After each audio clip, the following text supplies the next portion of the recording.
So what's up guys? Welcome to Jen Reyes Vlogs. Ayan, for today's video, nandito po ako sa may Talisay, Batangas.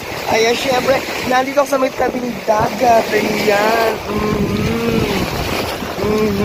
maalo ng dagat ngayon. So bago nyo pagpatuloy panonood, i-hit muna ninyo ang bell button para lagi kayong update sa lahat ng mga bago kong uploads. And pasabugan na yan! Pasabugan na yan!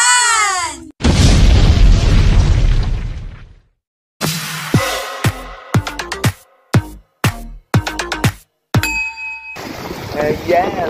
So ngayon, nandito ako sa may Talisay, Batangas, sa may tabing dagat. Ayan, katapat niya mismo ang public market ng Talisay. Ayan, nakikita niyo ba?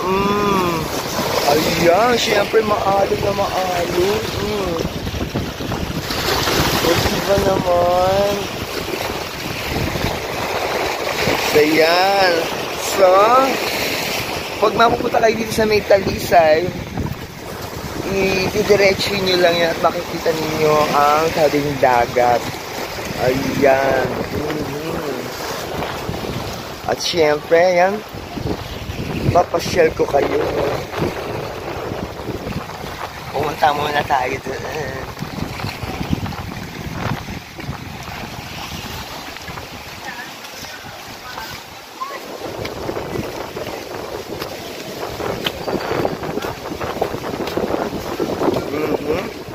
Ayan.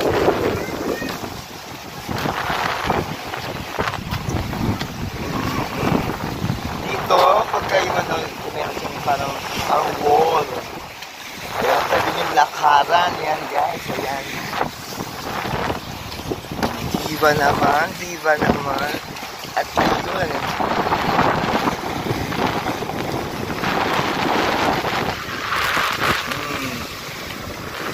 Ang Talisay Public Market. Dito po ay makikita rin nyo ang Coast Guard Substation Office. Malapit po ito sa public market ng Talisay. At sa public market ng Talisay ay mayroon na rin pure gold.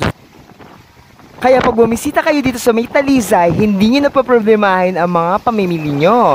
Nandyan ang pure gold, pwede kayo mag-grocery, andyan ang public market. Kung ano man kakailangan yung ihaw-ihaw ay mabibili ninyo dito. Kaya ano pa hinihintay nyo? Pasyal na dito sa may Talisay, Taal Lake.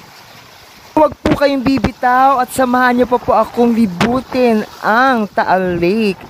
Ayan naman. Ayan naman ang logo ng I Love Talisay, I Love Taal Lake. Ayan, di ba napakatikas at napakaganda? Logo ng Talisay, I Love Talisay, Taal Lake. Diba? So yan, napakita ko na sa inyo na halos naikot ko na.